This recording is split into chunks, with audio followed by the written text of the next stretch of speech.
Good afternoon, everyone. I'm so pleased to be here. Is this on? Yes. Yes. Okay, we're going to talk today about a program that we have been doing now for the past several years, funded through the National Science Foundation. And just before I get started, I wanted to say that Dr. Malcolm's talk reminded me of Nancy Hopkins, who did that study, I think, that inspired a lot of us in the United States to start developing our thoughts about gender equity. But I understand, and maybe it's true, I've heard that there's a museum at MIT, and that the measurement tape that she used to actually measure the offices is in that museum. So you can go see it, which I thought was a pretty good thing to have happen there and to have it honored that she had done this great study. So she was inspiring to us. When I became the provost, the interim provost at Case Western Reserve, we wanted very much to apply for a National Science Foundation Advance Award. And you've heard about all of those today. I think this is one of the most significant things that has happened in the United States to really incorporate change into the community, into the scientific community. We were the first private research university to receive one of those awards in 2003. And as a private research university, we function a little bit differently than the public universities in that we did not have data that was public. At the time, we did not have salary data that was public. It was very hard to get numbers. We didn't have an institutional research program that actually published those numbers, and that was true with a number of other institutions across the United States. We made a great deal of progress with that grant, and Diana, actually, Bilmoria, did the study of the first 19 institutions that got funded through that initiative. This initiative continues. It's not as, I think, widespread as it used to be, and I would like to urge Dr. Malcolm and everyone here to continue to press for funding for these initiatives, because it's created a community of women scientists and also male leaders and STEM professionals who are interested in gender equity across the United States in a way that I think would not occur. So we developed this program, Institutions Developing Excellence in Academic Leadership National. That's our most recent one. We had the National Science Foundation Advance Program, and after that ended, we applied for a paid grant, which was their dissemination grants, which was to take the lessons that we had learned, the things that we had done in our university, and see if we could really disseminate some of that information and get change in other places and communicate with others across the country. And we were first very skeptical, because these grants are much less in terms of dollars than the 3.5 million that comes with an IT grant. But we found that with the IDEAL program that we first started, which was with 5 other universities in northern Ohio, to create this consortium, that actually a great deal of work could be done through these small initiatives that we then saw ripple effects on. So we're going to, the goal of those, let's see if I can get this going, was the purpose of this proposal, of this grant, is to seed and institutionalize gender equity transformation at leading research universities by creating a learning community of academic leaders that's empowered to develop and leverage knowledge, skills, resources, and networks to transform university cultures and enhance diversity and inclusion in STEM disciplines. So this was our original goal for our own institution, which we then developed this learning consortium across these other 6 universities in northern Ohio. We met together, we did national conferences together, and we found that both, one, it created less of a sense of isolation in different departments. We could communicate. Some of these universities are really within 20 minutes of our own university. And then from that perspective, we moved to our next one, which was the Ideal N, which is what we're going to talk about today. And this is the same consortium with many of the same goals, looking at different levels of transformation, in which we added on 4 additional universities, and you'll hear about them. So we now have a consortium of 10 universities where we have been working together on these programs to institute create more gender equity in the STEM fields in these major research universities. So our objectives were, one, to create a learning community of academic leaders through a leadership enhancement program. And that is that we are creating within each institution a leader, a position of leadership for a faculty member. We include the leaders that are part of the university, for example, associate provosts, provosts, that will have, we do believe that you've got to be top down as well as bottom up. And so I think if you don't have the support of the top leadership, you're not going to go anywhere, because nobody will make anyone accountable. But you also have to have the interest and the support of the general faculty. And what our purpose is to help convince people that they are leaders, that as part of this program, and I have to say, having the National Science Foundation brand behind you is what gives us the power in these universities. When you come in and say, this is a National Science Foundation funded program, people listen to you. And that has given us a lot of credibility, I think. So that's the first one, is to create change leaders in each of the schools. Objective 2 is to catalyze customized institutional transformation at partner institutions through annual change initiatives. So one of the things we discovered when we moved from our own IT grant to the next phase, which was increasing our conversations with others, is that there's been so much learned already. You know, there's a portal with all kinds of information on it. This was one of the first things I learned when I got involved. Went to the first meeting, it was at Georgia Tech, and it was an inspiration, because all of the things you thought about doing, like, oh, we want to have a part-time tenure track. Well, that's impossible. You know, you hear all of these things. But then you would hear about the university that had done it, that already had the information on it and showed that really it didn't increase costs all that much. So you could come back with a lot of information, a lot of inspiration to make changes in your own university. And this is the communication. It's really a viral spreading conference, I think, in terms of getting things done. So we found that there are a number of things. What we've tried to do with this as we went along, for example, in our IT grant, we did a gender equity analysis as part of our, every 3 years, we do a climate survey looking at gender. We did gender salary analyses. We did all kinds of leadership forums. You can't do everything if you don't have all the money. But we did find that we could inform new people that if you wanted to do a climate survey, you don't need to spend your time inventing it. There's a million of them. Go on this portal. Use the AAU one. Use whatever you want. But it's much easier to do than you can think of. So this is partly each university chooses a change initiative for each year. And then at the end of the year, we discuss it and see how it went. Third, assembling the senior leadership of the partner universities annually to share best practices, exchange national and institutional research, policies and practices, and discuss the change initiatives. And this, again, has been a wonderful thing. We meet once a year. We bring in speakers from, often from the NSF. People, the leadership of the universities come, the provosts, presidents, and we have this conversation, which I think keeps things visible and demonstrates the success many times to leaders that may not have seen that these things are possible. And 4, to develop a gender equity index. So I'm the PI, Diana Bilmoria, and Deanne Snavely, who is not here, who's from the Indiana University of Pennsylvania. Our co-PIs, our project director, Dr. Heather Burton. Are you there? Raise your hand. We have change teams at 10 university sites. Each change team consists of a co-director, a change leader, and a social scientist. And that's become, as you've seen with UC Davis, that's become very much part of the NSF need. When we first started, they just were interested in seeing changes. But now the NSF has really asked for, what is the science behind this? If you're making change, we are scientists. We should be able to figure out what's working and what's not working and why. And so that is always part of the initiatives now. We have an external advisory, an evaluator, and an advisory board. Here's our personnel.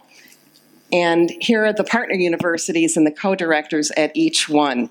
As you can see, some are vice provosts, senior professors, associate provosts for academic affairs. And one of the things we want to say is from our original IDEAL project, we saw leadership changes there. Dan Snavely was at the University of Toledo during our first IDEAL project, and she went to become the dean at Indiana University. So we had this connection with her.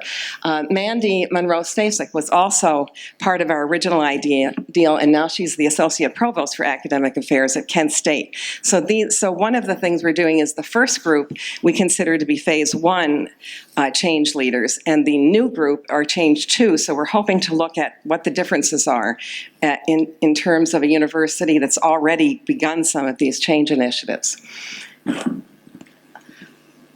Here are our Pennsylvania partners: Carnegie Mellon, Duquesne, Indiana University of Pennsylvania, and the University of Pittsburgh. And here's our advisory board. Many of you may know Abby Stewart and Kelly Mack, who have been very involved with us in the past. So with that, I'm going to turn this over to my colleague, Diana Bilmoria, who will explain the model to you. Thank you. Thank you, Lynn. Good afternoon, everyone. Thank you. So here we have the underlying model of our transformational activities at each of these 10 universities who are our partners. We want to make sure that they have all of these pieces in place, even though they haven't gotten the high-level resources of an institutional transformation grant. Nevertheless, we ask that they pay attention to all of these different elements. For example, we've heard before today about how important the measurement and data collection is. We insist upon those as well, because that's a key part of our model. Institutionalization, again, a key part of our model, both top-down and bottom-up activities, facilitating the transformation, and all the way to the measurement of the outcomes as well. A second underlying model that we've used, this is generated by some of our colleagues, primarily at University of Wisconsin, where they use this stages of change model. And we wanted to account for the fact that our earlier IDEAL partner institutions, 6 of those, are now well-versed in the transformational efforts, and that they understand what it takes to really transform a university culture and move the needle on making it more gender equitable. But there were also partner institutions in our consortium that were much less familiar with these change models and with these change efforts, and had fewer resources invested. And so we wanted to account for, more established change efforts, and more new and more evolving change efforts. And so different universities might be at different stages, as can be seen in this model, at a pre-contemplation level, where there's not that much recognition that even diversity inclusion matter at all, to more of an understanding of the complexities in the contemplation model, in the contemplation stage, to really pulling together resources and beginning the process of identifying the steps that need to be taken, the preparation for change, the taking the actions for change, and then measuring and maintaining the changes that are coming about. So we had some universities that are in much earlier stages, some that are in more later stages of this stages of change model. Helpful to us to empower each university, no matter where it is, to be able to recognize what needs to be done, and then the resources to help to move forward where it goes, so that the changes can be customized, can be directed and targeted at the areas that are most likely to yield a difference. We started with a leadership enhancement program. This continues every 2 or 3 months. We come together as a group, 3 to 4 half-day sessions every 2 to 3 months. This is across the 10 universities, so we call ourselves a partnership or a consortium. Most of our meetings are conducted via teleconference. But even with the teleconference, we ask the partner universities that are co-located to come together. So all the Pittsburgh universities come together in the Pittsburgh location, Toledo in the Toledo location, Cleveland in the Cleveland location, and so on.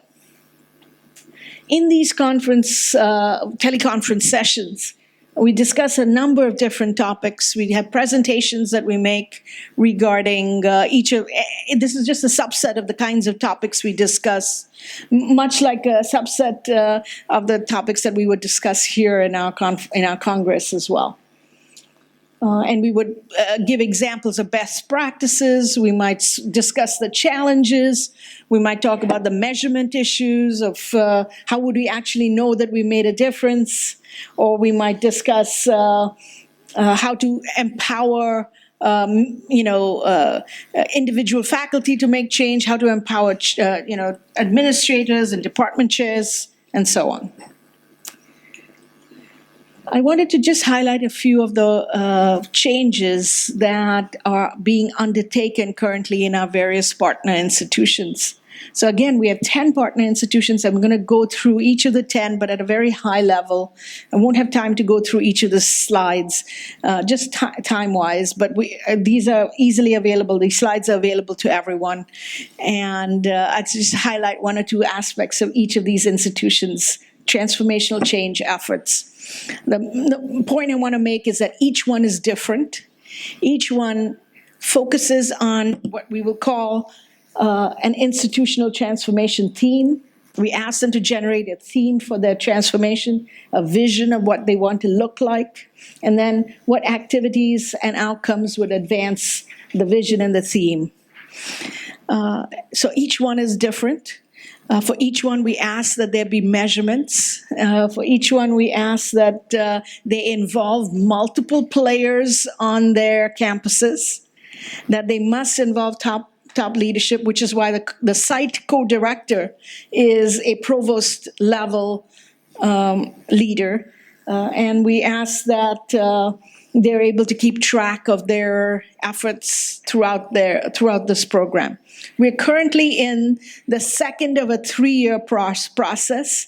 So at the end of the 3 years, we will measure the changes in the numbers of people, numbers of women, numbers of underrepresented minority faculty, and so on. But our experience from IDEAL, the earlier 3-year project that we ran, is that it is possible to move the needle, to see increases in both the women faculty and underrepresented minority faculty, both in the ranks as well as in leadership, even in as short a time frame as a 3-year time frame, even with such few resources as we're giving to each of these institutions. By the way, we give each institution in our 10 partner consortium $10,000 a year. That's what we're giving them. And in that $10,000 a year, this is the kind of changes that we are seeing. So for example, Bowling Green, the kinds of things that they're doing, you can see some examples of what they are. They're focusing largely on building connections. That's the theme that they are working with. And so you can see that some of the activities they're doing correspond to the theme as well. This is Cleveland State University. They're focusing heavily on work-life balance initiatives. They have created a task force on family-friendly policies. They're focusing on policy changes for tenure clock extension, paternal leave, FMLA, which is a formal medical leave, and modified work duties to improve work-life balance. At Case Western Reserve, we have decided to focus on the advancement of women and underrepresented minorities in the STEM areas. We're not doing as much recruitment and hiring because of budgetary issues, so our focus is essentially on the advancement of these individuals. And we've started different activities, a forum for women faculty, an initiative by the physics department, particularly involving an assessment and audit of their agenda audit, essentially, of their department, and then utilizing the recommendations of this external auditing process for improvement of the climate. We're working on developing a gender equity index. I'll hold that for just a minute because I want to speak to that. I could see some similarities with Dr. Malcolm's discussion a little bit earlier, so I'll just share a little bit of what we're thinking and doing. We've started a study on the pathways to academic leadership, more in a qualitative study of interviewing faculty about their plans and their aspirations to advance. And then a number of other things as well. At Kent State University, their advanced IDLAN project is to improve faculty success through avoiding faculty isolation. And so they've done a number of projects, again, in the last year or two, building on their earlier IDEAL projects, a coaching and a mentoring program that they've initiated. In this program, they started with coaching, and they wanted to coach women faculty. They put an open call out to all women faculty in the STEM areas. They received so many inquiries, they could not handle the number of requests for coaching that they received. And so they went through and did a competitive kind of screening and provided coaching for a subset. And then for those who did not receive it, they provided something called a peer coaching program where they create small groups of coaching.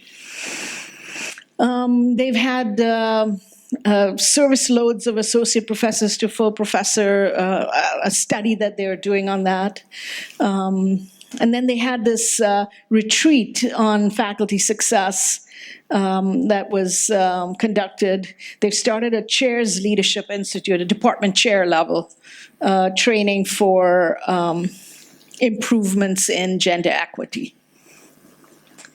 This is the University of Akron. Again, this university has gone through a lot more budgetary as well as leadership challenges. And so they're at a little bit of a different place than some of the other universities are. The power of our model is that no matter what stage a university is, they can make advancements and create the kind of changes that are suitable for their stage that they're at. And they focus on climates for successful recruitment and retention, and they've initiated a climate survey. Oops. This is the University of Toledo, which is focused on successful recruitment, retention, and advancement of faculty. They've done a number of different things: climate study, focus groups, mentoring circles workshop, held in collaboration with the Association of Women in Science. They submitted an IT proposal to NSF Advance. Again, this was created through IDLAN's interventions. They created a website, Twitter feeds. They've collaborated heavily with the Bowling Green faculty, which is in a very close proximity physically. Carnegie Mellon focused on climate for successful recruitment and retention. And better faculty searches. So they initiated a bias buster training. This is an implicit bias training. The interesting thing about this is they collaborated with Google. And their Google's implicit bias training is available for everyone on the web. You could literally Google Google's implicit bias buster training and you would find it. Likewise, they've taken a overhaul of their family-friendly policies, dual career supports. They've doubled the university childcare capacity. And they started a very interesting thing that actually they borrowed from Harvard, which is an internal childcare giving network. It's a program that university staff, students, and faculty can, it's sort of like a Match.com for caregiving. And it can be, or like care.com, for those of you who've used that. So students might say, I'm available to do some babysitting, or a faculty member might say, I need somebody to take care of my elderly parents for a certain amount of time, and it's based on reviews, and it's based on that matching. But it's all internal to the Carnegie Mellon community. And they started an executive leadership training program for their women faculty. They found that in the STEM areas, they found that they have a very successful executive program, executive education program, which they can market to corporations. And so they said, why not market it and use the things that are happening there for our own faculty as well. Duquesne University focused on equity in the hiring process. And for them, what was important is to increase the gender and minority diversity at faculty and administrative level. They changed the policies to reflect some of the particular nature of that university. And they created a very heavy emphasis on salary equity. And so they conducted a number of salary equity steps. They presented at the Women in Science meeting and another meeting as well. Just a couple more, okay. Indiana University of Pennsylvania, yes? Are we, more time? More, 5 minutes, okay. You know what, I don't need to go through every one of these. You get the message that is really tailored to what each university needs. Indiana University, University of Pittsburgh, each one of them is using different methods and different approaches. As Lynn mentioned earlier, the plenary conference is a very important way of bringing everybody in the whole community together. So this is 10 universities, their provosts, maybe even their presidents, their senior deans, their department chairs, and so on, and the Ideal End participants. I want to say just a word on the Gender Equity Index. This is a process that we're developing, something that would help any university, for present university now, but maybe organizations or corporations, to determine, where they stand. What we want is a quick kind of measurement of where any institution stands with regard to gender equity. And we isolated 5 different dimensions of it, and each dimension has maybe about 7 to 8 items that needed to be answered. But the answers are usually yes, no answers. Do you have a climate survey that is regularly administered? Yes or no. Do you have work-life policies for extension of tenure clock? Yes, no. And so we're in the process right now of using our 10 partner universities as the pilot collection for the validation of this instrument for then to bring it out into a bigger audience. And our hope is that we would be able to do within campus comparisons that would allow for comparisons across years by institution. We would do between campus comparisons, so either comparing to a national average or comparing against state averages or institutions of similar size, public, private, rural, urban, so different kinds of benchmarks. And then providing recommendations for strengthening what needs to happen in this university regarding gender equity for you in the future, to get a better score in the future. We're not quite there yet. We're just at the stage of launching the data collection from the pilot group. Lynn, any last comments before we open up? Okay. So Carla, thank you very much both for your presentation and for sharing with us Ideal and Ideal End projects. The audience may have some questions. Thank you. I'm Gülsün Sağlamer. I'm the former rector of Istanbul Technical University. And when we talk about change, and we immediately face with resistances.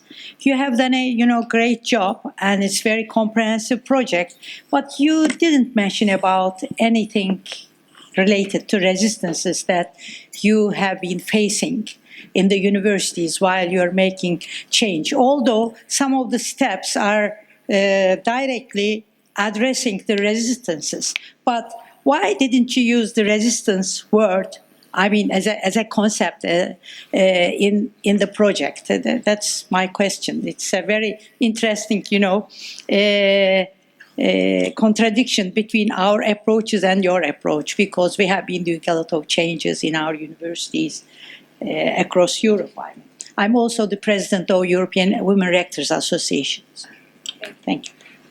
So resistance, yes, there certainly is resistance, and we've often talked about that. I mean, some of the things that have come up originally, I think we're past. We're kind of past the stages that we had originally, where we went into every department and with our own IT grant, and they told us, oh, it doesn't happen in our department. So we gathered enough information over time to show them that, yes, these things are happening in your departments. And I think there's a general agreement over time that within our own university, that things have really changed in the sense that people want to do better. They tend to have excuses.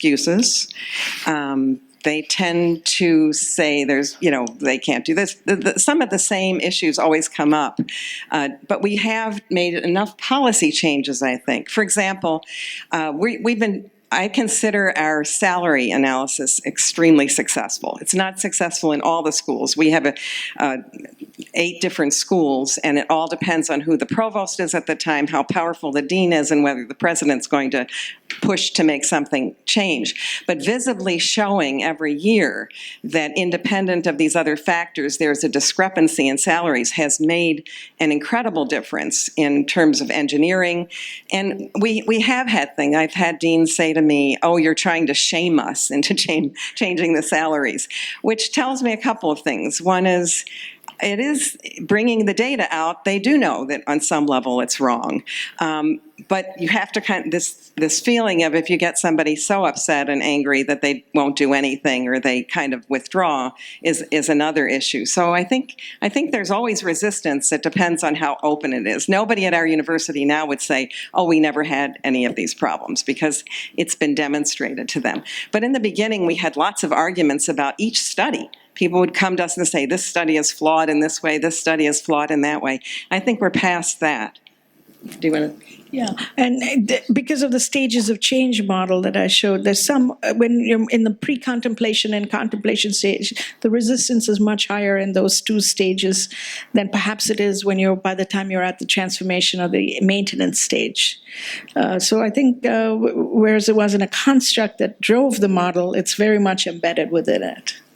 Resistances, yeah. I do have one comment, because I saw some of you when Diana mentioned that each of these universities is getting about $10,000 a year, which I think is terrible. So one of the issues that came up for us was, you have the IT grant, which is very helpful in terms of the support. It allows you to make a lot of changes. Then the next phase of grants was much lower. But for example, with our IDEAL project, which only had 6 universities, we actually had more funding than we had for this project, which has 10 universities in it. And that's why we went to the teleconferencing model, the web model, which was intriguing and interesting in a way. But we actually debated, do we want to do this? Because everyone really is not getting the support that they need financially to do it. And it is remarkable to me that the faculty of these universities and our faculty come together for very little funds to really make significant changes. But I have wondered, looking at other NSF programs, and everything's been, with the recession in the United States, has gone down. I do see other programs where people are called up and asked, you want to supplement for this or that? And I do wonder whether the women are getting less in terms of support for these kinds of initiatives than they would. It has certainly been something that I've brought up to the NSF, our directors. Yeah, certainly advanced program has been asked to do more with less. And I think that trickles down to the universities, it trickles down to the different proposal writers and so on. And, it's just amazing the changes that we're even bringing about, the kind of shoestring budgets we're offering. Thank you. Any more questions? But what this is telling us is that never discount the power of a small group of women to bring about change in our universities. Thank you so much. Thank you. Well, we'll